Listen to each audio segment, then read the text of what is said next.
for House approval before it takes up the measure, which supplies money for the federal government until November 18th. Majority Leader Harry Reid said that he will change the bill to include $6.9 billion in emergency disaster assistance funding. Now live Senate coverage here on C-SPAN 2. We come into your presence with thanksgiving and praise. We're thankful that your mercy is everlasting and that your truth endures to all generations.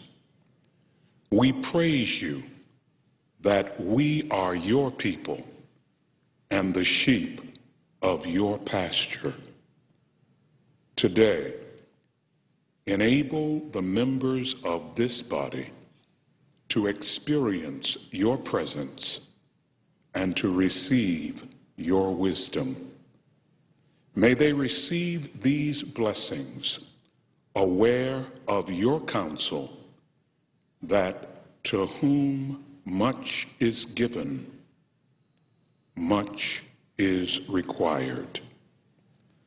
Bless us and all the people of the world today and every day. We pray in your great name. Amen.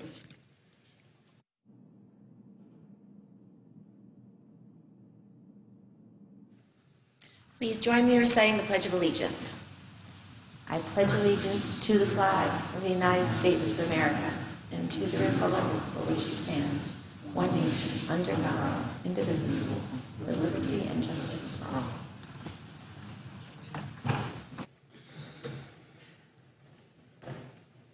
Morning. How are you? Clerk will read a communication to the Senate. Washington, D.C., September 21, 2011. To the Senate, under the provisions of Rule 1, Paragraph 3 of the Standing Rules of the Senate, I hereby appoint the Honorable Kirsten E. Gillibrand, a senator from the state of New York, to perform the duties of the chair. Signed, Daniel K. Inouye, President pro tempore. Senator from Illinois. Madam President, following any leader remarks, the Senate will be in morning business for 1 hour with the majority controlling the first half and the Republicans controlling the final half. Following morning business, the Senate will resume consideration of H.R. 2832, the GSP bill, and the Vehicle for Trade Adjustment Assistance. At approximately 12:30 p.m., there will be 2 roll call votes in relation to the Hatch Amendment regarding the effective date of TA Trade Adjustment Assistance and the McCain Amendment regarding a 2-year extension of that program. Additional roll call votes are expected during today's session.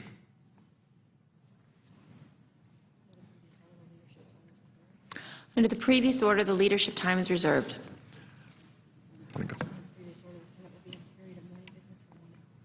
Under the previous order, the Senate will be in a period of morning business for 1 hour, the time equally divided, and senators permitted to speak therein for up to 10 minutes each. Madam President. The majority will control the first half. The Republicans will control the second half. Madam President. Senator from Illinois. Madam President, this morning we learned that the Republican leaders of the House of Representatives and the United States Senate have done something which may be unprecedented. We are searching for some example in the past when this has occurred, but we've learned today that the Republican leaders of both the House and the Senate have sent a letter to Federal Reserve Chairman Ben Bernanke ahead of the central bank's 2-day meeting that begins today. That letter to Chairman Bernanke from the Republican congressional leaders instructs them as to what they should try to achieve during their 2-day meeting. A former commissioner of the Federal Reserve said this is outrageous, that an independent agency like the Federal Reserve, which has operated with independence of political impact and political pressure over the years, would now be receiving direct political communications from the Republican leaders. What is the message of the Republican leaders to the Federal Reserve? The message is, don't lower interest rates. Now, I don't know if Senator McConnell, Senator Kyle, Congressman Speaker Boehner, or Congressman Cantor have been home lately, but if they've been home and met with local businesses, small businesses, they will learn very quickly that it is very difficult for them to borrow money, to sustain and expand their businesses and to hire more people. As we have a monetary policy which allows expansion of these businesses and expansion of jobs across America, we have an opportunity to try to put this recession behind us. So what is the message of the Republican leaders to the Federal Reserve Board? The message is clear and simple. Do nothing. Stand by the sidelines and watch this economy languish. It's the same message the Republican leaders are sending the President of the United States. He came to us almost 2 weeks ago and said we've got to move together to make this economy stronger. We've got to find a way working together to create jobs. The President said let's give to working families across America a tax cut, a payroll tax cut. The average family will receive about $1,500 a year in my state of Illinois. This will help those families that are working but struggling from paycheck to paycheck. The Republican response to them? No. They have said to the President they will not accept a payroll tax cut for the working families and middle-income families across America. The President said let's give to businesses across America some help. Let's reduce the payroll tax. In fact, let's create a tax incentive for these businesses to hire unemployed workers. We know that there are plenty of people out there who need work, and some businesses, with an enticement through the tax code, may be able to finally hire that extra worker and reduce the unemployment rolls. The Republican answer, again, is no. Time and again, when either the Federal Reserve Board or the President or, in fact, any economist suggest that we need to move forward as a nation to deal with the recession, the answer from the Republican side of the aisle is no. And now, with this letter to the Federal Reserve, the Republican congressional leaders are telling the Federal Reserve, we believe for the first time in history, that they should not provide in this economy a vehicle for expansion by lowering interest rates. That, to me, is wrong-headed. When I think of the businesses looking to borrow money, when I think of those homeowners who need to refinance their homes, interest rates are critically important for the expansion of this economy. Time and again, the Republican approach to this economy has been simply stated in just a few words: do nothing and protect the millionaires. When the President steps up and says asking the wealthiest among us to pay something more in terms of their own taxes is only fair, the Republicans cry foul, class warfare, all of the things that they've used to defend their position defending millionaires across America. Most people across America understand that we are going to have shared sacrifice to emerge from this recession. And a lot of families are making that sacrifice today. Working families, middle-income families have been falling behind for a long, long time. We want to help them with the payroll tax cut and by creating some life in this economy that creates new jobs. And unfortunately, we have no help coming from the Republican side of the aisle. The President believes, as we do, that putting workers back on the job while rebuilding and modernizing America is the best way to see us through this recession. He believes that there are pathways back to work for Americans looking for jobs. He wants to restructure the unemployment compensation program using some innovative techniques that have been popular in the past with Republicans but now are being rejected because the President offers them. An idea that has been suggested of allowing some unemployed workers to come back to work and still draw unemployment so that they can have valuable work experience and perhaps find a long-term permanent position to work with. Tax relief for workers and families across America, cutting payroll taxes in half for 160 million workers is going to be a break that they need. Many of these workers and working families are struggling with high gasoline prices. Does $125 a month mean that much to a senator or a congressman? Maybe not. But if you're living paycheck to paycheck and you just saw gasoline go over $4 a gallon, $125 is absolutely essential so you can make it back and forth to work and do the things necessary for your family. The President's payroll tax cut will help these working families, and the Republicans oppose it. This plan also has deficit reduction. The President understands, as we all do, that the deficit that America now faces and our long-term debt need to be faced squarely. He believes, and I share the belief, we should spend the next year building the economy, but make it clear that over the long term, we're going to take the actions necessary to reduce our deficit substantially over a 10-year period of time by more than $4 trillion. That's what the President announced when he made his statement on Monday. He also realizes that while cutting the deficit and reducing America's debt, we have to keep our promise the promise to Americans who receive Social Security. Madam President, 26% of Social Security recipients have no other source of income.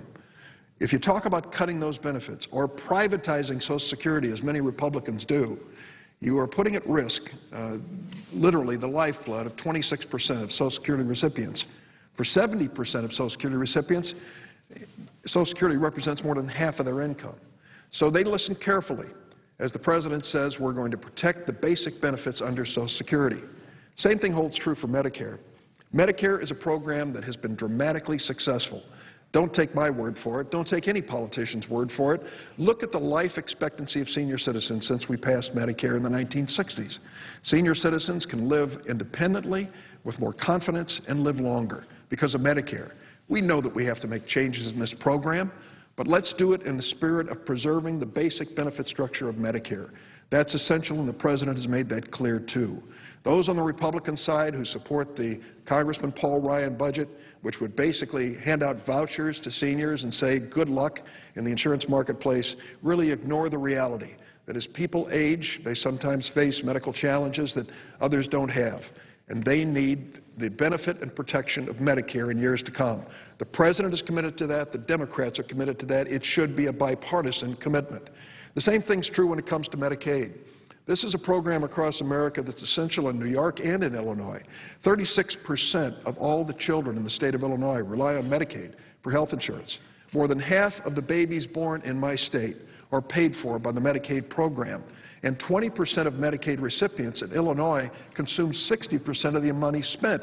Most of them are elderly people who are very poor, living on Medicare, relying on Medicaid to stay in a convalescent setting or a nursing home setting. So Medicaid has to be protected as well. And that's a challenge the President and those of us on the Democratic side accept. The bottom line is this: we can move this economy forward in a coordinated bipartisan effort.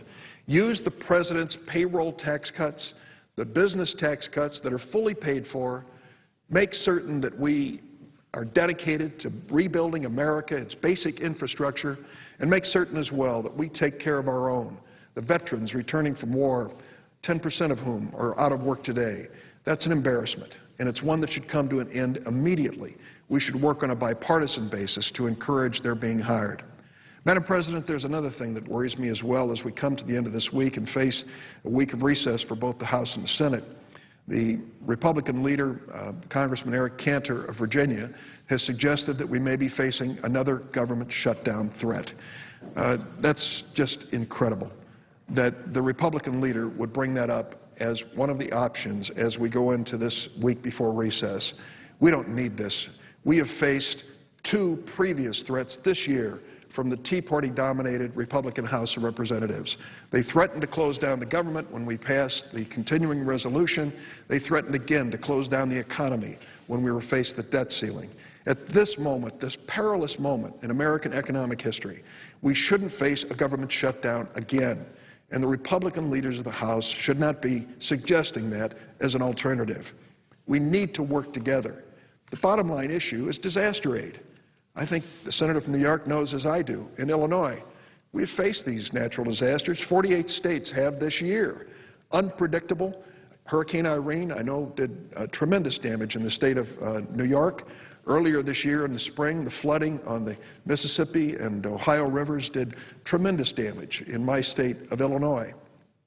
We can't predict when these natural disasters will come, and we certainly can't predict how much they will cost. And now the Republicans in the House are insisting that we have to pay for every dollar of disaster aid. What are their pay-fors? Take a look at it. It's a program that we created to encourage the creation of manufacturing jobs in the United States making fuel-efficient vehicles. The Republicans say eliminate it.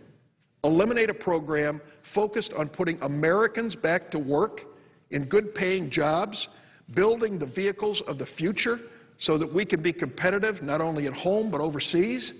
The Republicans say that's something government should not do. It's a consistent pattern.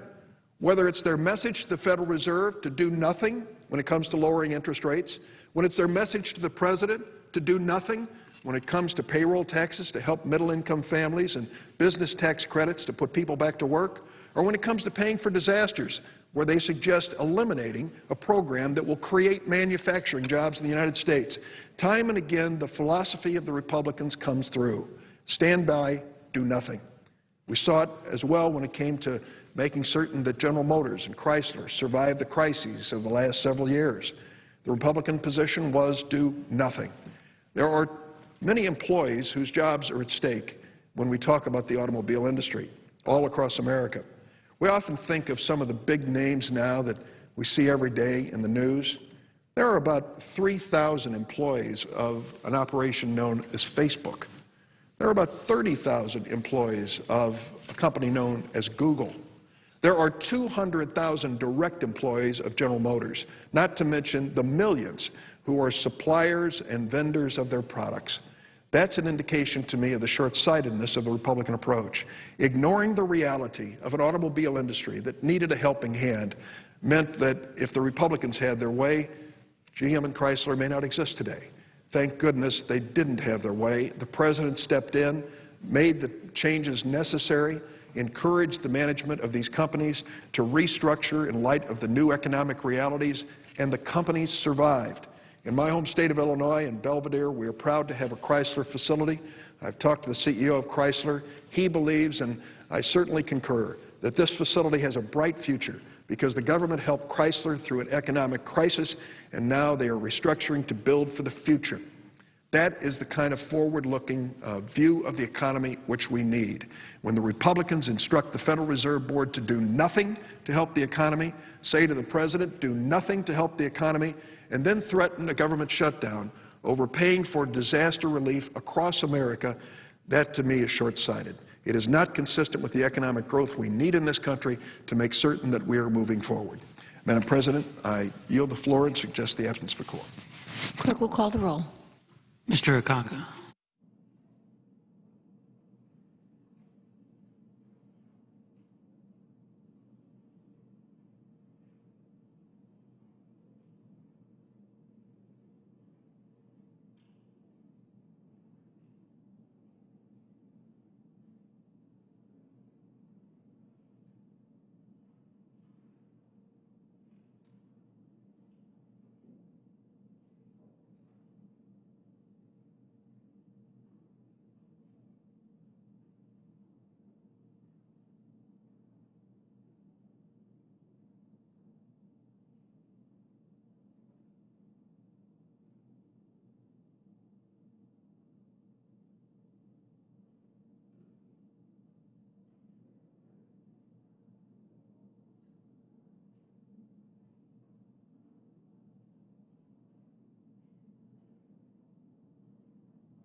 Dispense with the quorum call. Without objection.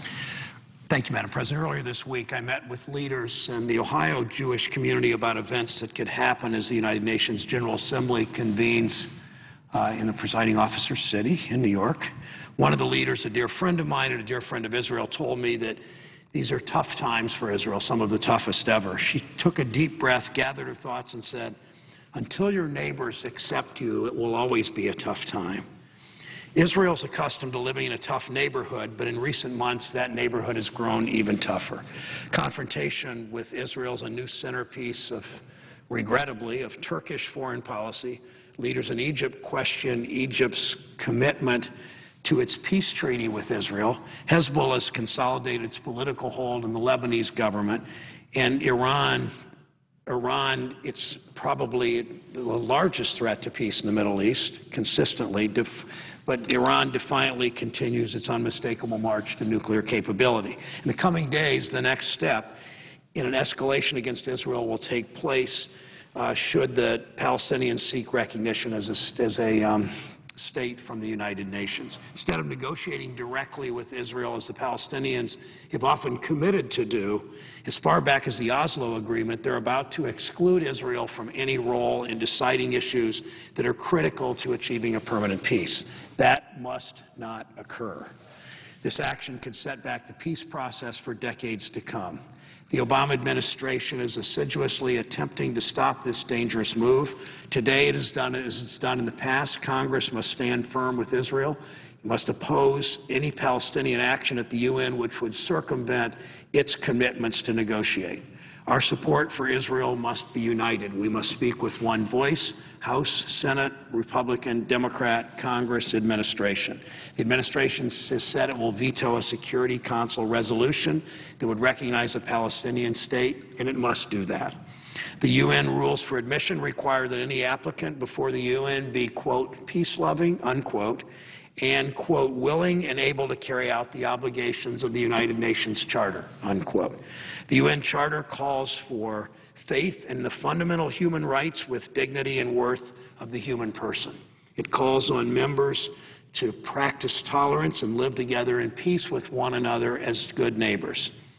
The PA is not there yet. UN membership, statehood itself is not a gift. It's not a right. It is earned. There's a responsible path for the Palestinians. Direct negotiations with Israel are the only way to produce a Palestinian state and the only way to achieve a lasting peace, just as direct negotiations produce peace between Israel and Egypt and Israel and Jordan. Israeli Prime Minister Netanyahu has called for direct talks to begin immediately, as has President Obama, as have so many of our colleagues. Why should the Palestinians be rewarded by the UN for refusing to negotiate with Israel?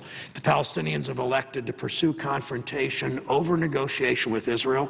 We must rethink our efforts to support the Palestinians and the Palestinian Authority. Today, the Senate Foreign Operations Subcommittee, of which I'm a member, will be marking up the International Affairs Appropriation Bill.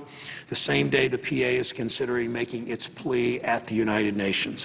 The bill is strong on holding the PA accountable should it attempt such a misguided maneuver. We can't reward unilateral acts. We can't reward bad behavior born of a clear rejection of the only proven path to peace. Many of my colleagues and I understand that a great number of Palestinians want what we all want in this country, in New York and Ohio and across our country, and what people want in Israel. A better life for their children, a life of peace and prosperity between and among peoples. I'm confident the administration will veto any Security Council recognition of a Palestinian state. Absolutely confident. But there are other options and possibilities before the UN, like seeking recognition from the General Assembly as a quote-unquote non-member state. While it's a different name and comes by different procedures, it doesn't solve the Palestinian fundamental problems of avoiding the tough negotiations and the internal consensus building that are essential for peacemaking to succeed. This is why U.S. leadership is so important at this critical time. That's why we must all speak with one voice and stand firm in an unbreakable bond with our ally Israel. And until we hold those who seek to destroy Israel accountable, it will always be a tough time for our closest ally. Thank you, Madam President. I yield the floor. And suggest the absence of quorum. Clerk will call the roll. Mr. Akaka.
Leaders recognized. I ask that further proceedings on the quorum call be dispensed with. Without objection.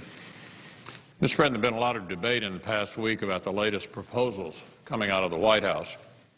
about whether the President's latest stimulus bill or the tax hikes he's proposing will help or hurt the economy. But based on what we're hearing from the White House this week, it's hard to see the point in having any debate at all. I'm referring, of course, to a comment by the White House communications director who told the New York Times on Monday that the President had entered what he referred to as a new phase, a new phase. He said the President may have worked with Republicans to avert a government shutdown last spring and to raise the debt ceiling this summer, but that, quote, that phase is behind us, end quote. In other words, the White House isn't interested in actually accomplishing anything anymore. It's more interested in making a point than making a difference. So here's my question. How do you explain to the 14 million Americans looking for a job right now that you're more interested in motivating campaign supporters than in motivating businesses to hire? For the past week, the President's been running around the country trying to set a record for the number of times he can say, pass this bill right away in a 5-minute stump speech. Meanwhile, his communications director is telling people the President doesn't really expect the bill to pass. And the Democratic Majority Leader of the Senate is treating it like a legislative afterthought. My friend, the Majority Leader, said yesterday he might take up this supposedly urgent bill next month after he's had a chance to deal with the Chinese currency bill and a few others. As for the other Democrats in Congress, well, they're not exactly rushing to get it in the queue either. I mean, this so-called jobs bill seems to be about as popular as Solyndra. And I'm just talking about among Democrats. Yet the President's out there acting like somebody's actually putting up a fight. So this whole thing is a charade. And I think the American people deserve better. I think they deserve a President who realizes that governing involves working with a situation as it is, not as you would like it to be. President Obama may think the best way to distract people from the challenges we face is to stand near a bridge in a swing state and pit one group of Americans against another and hope his critics look bad if they don't go along with him. But I don't think he's fooling anybody. I don't think all the campaign stops in the world are going to convince most Americans that the real cause of our problems lies anywhere other than with the policies that are coming out of Washington these days, or that the single greatest obstacle to job creation in America today are policies that punish the risk takers and the entrepreneurs, that stifle investment and private enterprise rather than rewarding it. When it comes right down to it, I think most Americans care more about results than about rhetoric. And let's be honest, the results of this President's economic policies speak for themselves. After 2.5 years of government spending, here's what we've got: record deficits, chronic unemployment, median incomes going down, poverty rates going up, and a first-ever credit downgrade. This isn't exactly a record to be proud of. So I can understand the President wanting to change the topic. It might make him feel better. It might energize his strongest supporters. But here's something it won't do. It won't create jobs. Look, if we could solve our jobs crisis and revive the economy by passing the hat at Warren Buffett's annual shareholders meeting, we'd have done it by now. But we can't. Why? Because that's not a real solution. It's a campaign slogan. The President said the other day that tax hikes he's proposing aren't class warfare. He said they're math. Well, we can do math too. So let's do the math. According to the IRS, if you doubled the tax burden on everybody in America who earned more than $1 million in 2009, you'd cover the cost of about 3 months of deficit spending around here. If you doubled the tax burden on everybody in America who earned more than $1 million back in 2009, you'd cover the cost of about 3 months of the deficit we're running around here. If you confiscated every dime of taxable income from those the President refers to as millionaires and billionaires, take it all, You wouldn't even cover a single year of deficit spending in Washington right now. Spending more money in Washington won't solve our spending problem. It will enable it. How about the stimulus? One of the programs in the stimulus was supposed to create 65,000 jobs.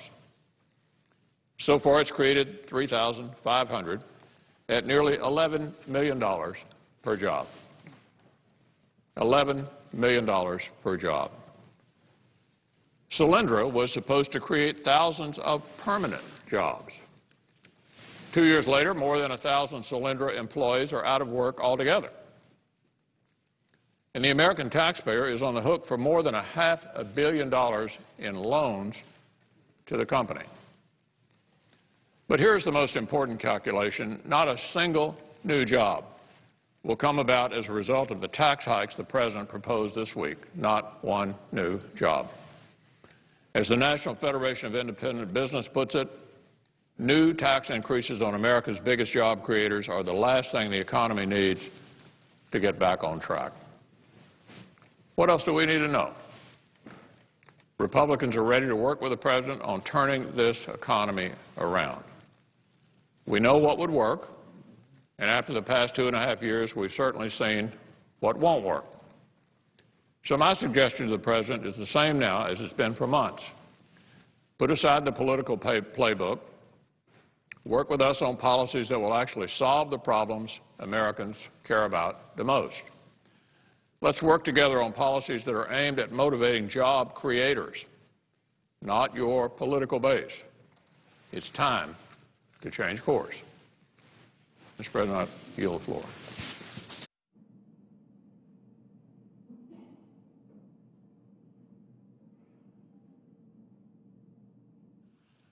I suggest the absence of quorum. Clerk will call the roll. Chicago.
Mr. President, I ask unanimous consent to address the Senate as in morning business.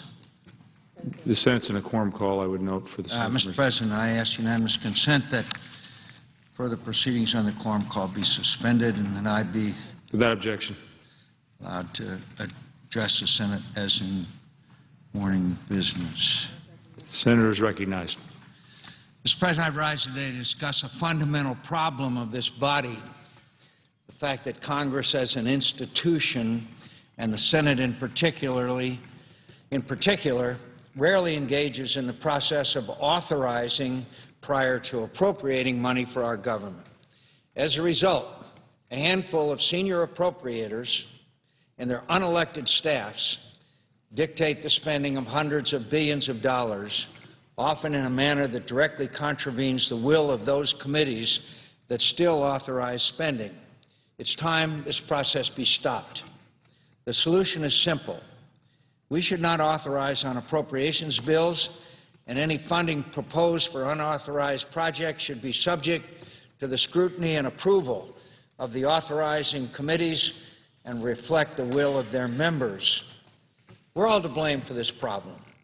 The fact is that routine passage of authorizing legislation simply doesn't occur as it should. And far too often, even routine passage of appropriations legislation has devolved into passage of a single omnibus bill. This also must stop. A case in point is the appropriations bill to fund the Department of Defense that was reported out of the Appropriations Committee just last week. That legislation should reflect the will of the Defense Authorization Bill, but runs directly contrary to it in many areas. At a time when we face a $14.7 trillion national debt that is mortgaging the future of our children and grandchildren, the Senate Appropriations Committee is proposing a defense spending bill that uses a budget gimmick totaling over $10 billion to mislead the American people about the savings the committee claims to achieve. And while the Department of Defense is struggling to find more than $400 billion in cuts directed by the President, the Appropriations Committee is still conducting business as usual by rewarding special interests and funding pet projects that have little or nothing to do with our national defense. In the bill reported out last week that purports to cut over $26 billion from the President's request by changes to 580 different programs, somehow the Appropriations Committee still found money for over $2.3 billion in additional spending not requested by the Department of Defense and for items that are far from real defense requirements. I have here a list of the roughly 580 items that were changed by the Appropriations Committee, which are differences from the bill adopted unanimously by the Senate Armed Services Committee in June in the Department of Defense Authorization Bill. This list is 45 pages long and represents $20 billion in changes. For example, it's incredible to me that the Appropriations Committee put a priority on spending $33 million in operation and maintenance funds. That money is used to maintain the readiness and combat capability of our troops. Well, the $33 million is going to purchase school buses, to build a mental health substance facility on Guam, and a repository for cultural artifacts. I am not making that up. $33 million, $33 million for a repository, built phase one of a repository for cultural artifacts, funding for a mental health substance abuse facility, and the purchase of school buses. All of this money and $40 million more next year to complete these facilities, at least in theory, supposedly to help Guam's cooperation as part of the plan to move 8,700 Marines and 9,000 family members from their current bases on Okinawa to Guam. Now, I know the Marines will enjoy being on Guam. I'm not sure it's absolutely necessary for them to have a repository for cultural artifacts. But the plan to move the Marines, which will require spending between $18 billion and $23 billion on Guam to build up its capabilities as a permanent base, is so much in doubt that both the Armed Services Committee and the Military Construction and Veterans Affairs Subcommittee of the Appropriations Committee has stopped funding Guam military construction projects until the Department of Defense provides a master plan and considers alternatives that may provide the needed Marine forward presence at much less expense. In fact, we simply cannot afford to carry out the plans as they were originally envisioned. In the face of all the doubt about the scope and timing of the eventual buildup, the Appropriations Committee put a premium on buying school buses, an artifact repository, and a mental health clinic in Guam. That's not anybody's idea of defense priorities in the fiscal environment that we face. In some cases, the Appropriations Committee was well aware that the Armed Services Committee had, on a unanimous vote, reported out a bill that denied funding for a program, but the appropriators funded the full amount anyway. This is the case with the Army's Medium Extended Air Defense System, or MEADS. The Armed Services Committee cut the entire budget request of $406 million for this program because Army leaders have told the Senate that they do not intend to ever buy or deploy the system, and because repeated technical reviews have determined that MEADS is behind schedule, over cost, and a high risk of technical failure. The Appropriations Committee ignored the Armed Services Committee decision not to authorize further funding for MEADS and instead appropriated the full amount of $406 million, even in the face of the fact of the need to cut defense spending by eliminating troubled programs that are not effectively providing increased combat capability for the troops. Additionally, hundreds of millions of dollars in the fiscal year 2012 defense appropriations bill have been allocated to things that were never requested by the Pentagon, never authorized by the Senate Armed Services Committee, and which are simply not core defense priorities. Example, there's $354 million added for medical research not requested by the Pentagon, including $120 million for breast cancer research, $10 million for ovarian cancer research, $64 million for prostate cancer research, and $50 million for other medical research for a laundry list of medical conditions. I am not questioning the merits of medical research, but they do not have anything to do with defending this nation. They should be taken out of the appropriations of the Health and Human Services Subcommittee, not out of defense.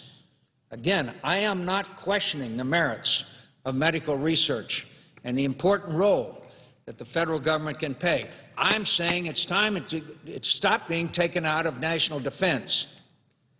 Appropriations Committee adds even more unrequested funding for programs like $60 million for environmental conservation for ranges, $106 million for alternate energy research, whatever that means, $45 million for high-performance computing modernization.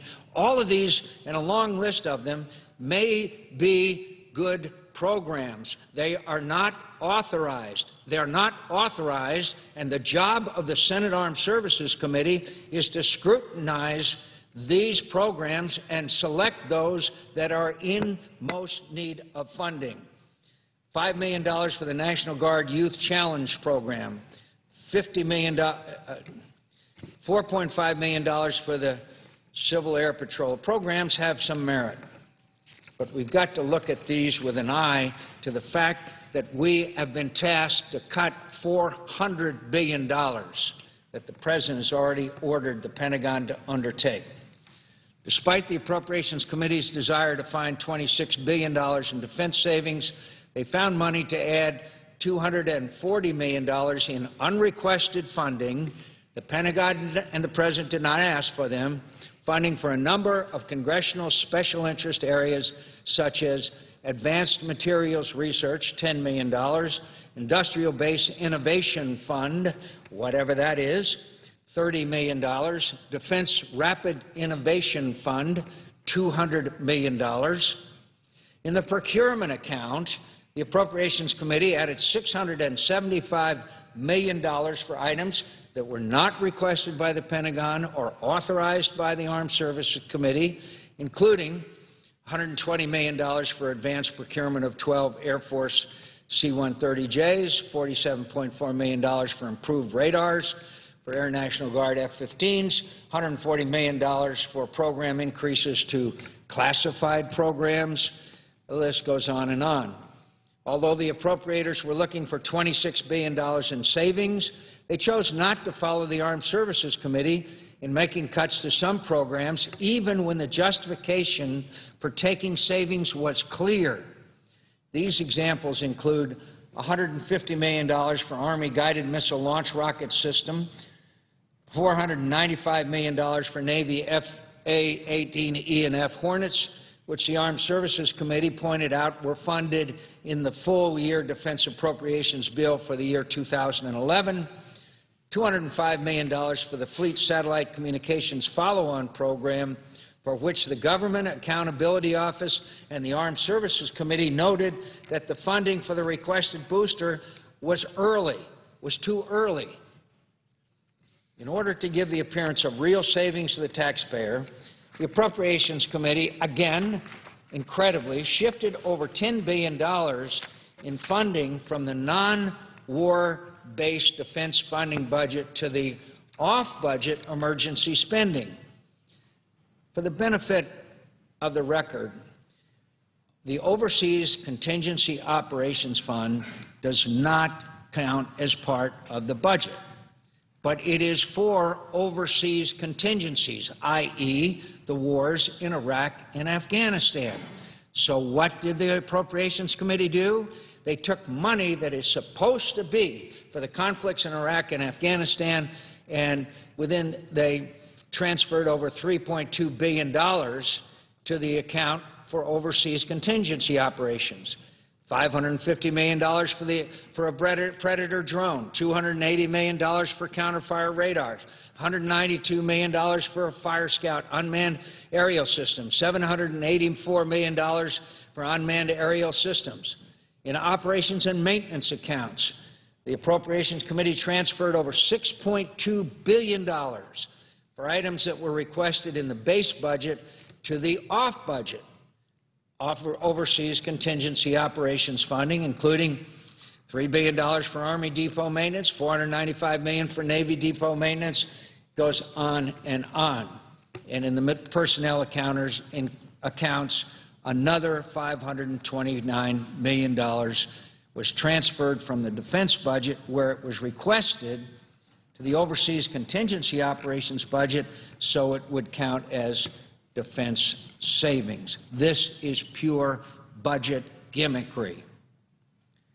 It's about time we got serious about cutting spending and using budget gimmicks to shift over $10 billion from the base defense budget to the emergency account that we have set aside for support of overseas contingency operations is not saving the taxpayers a dime. Cutting $10 billion from the President's request for the wars in Iraq and Afghanistan, shifting over $10 billion in non-war expenses, and then claiming in a press release, they had the gall in a press release, that the President's request for the warfighting accounts are fully supported, is not only a gimmick, it is dishonest with the American people. It's a disservice to the men and women of the military who depend on that funding for critical warfighting equipment and support. I've talked to many of our senior commanders in Iraq and members of the Iraqi government during repeated trips to Iraq this year. All of them have recommended that the United States maintain at least 10,000 soldiers beyond December 31st, 2011. Now, there's no money in the warfighting accounts for if we have additional troops. So because of the administration's delay in any decision for any additional troops, understandably, that is not funded in these bills, which are required, obviously, by 1 October, the end of the fiscal year. What will also put our troops, our national security, and our nation at grave risk is the specter of even more drastic defense cuts should the recommendations of the Joint Select Committee fail to gather enough congressional support. Secretary of Defense Panetta warned last week that the failure of lawmakers to agree on debt ceiling talks, which would trigger up to $600 billion in additional Pentagon budget cuts, could add 1 percentage point to the nation's jobless rate. He also called the impacts of cuts of that magnitude devastating to our armed forces.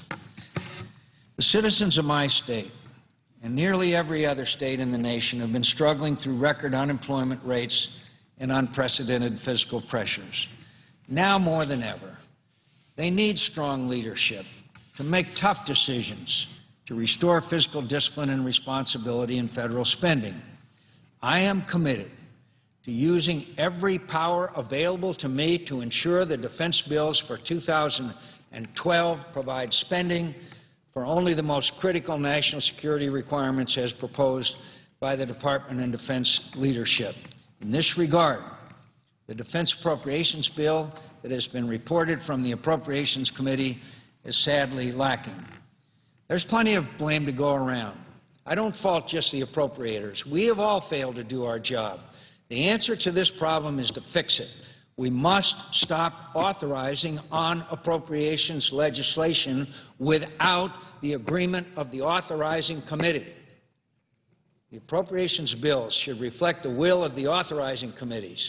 I intend to work with my colleagues to remedy this problem so that the will and wisdom of all senators, not just a select few, is represented when we pass appropriations legislation. A solution to this problem is long overdue, and I intend to fight to see that it's solved. Mr. President, I note the absence of a quorum. Clerk will call the roll. Mr. Coco.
Thank you.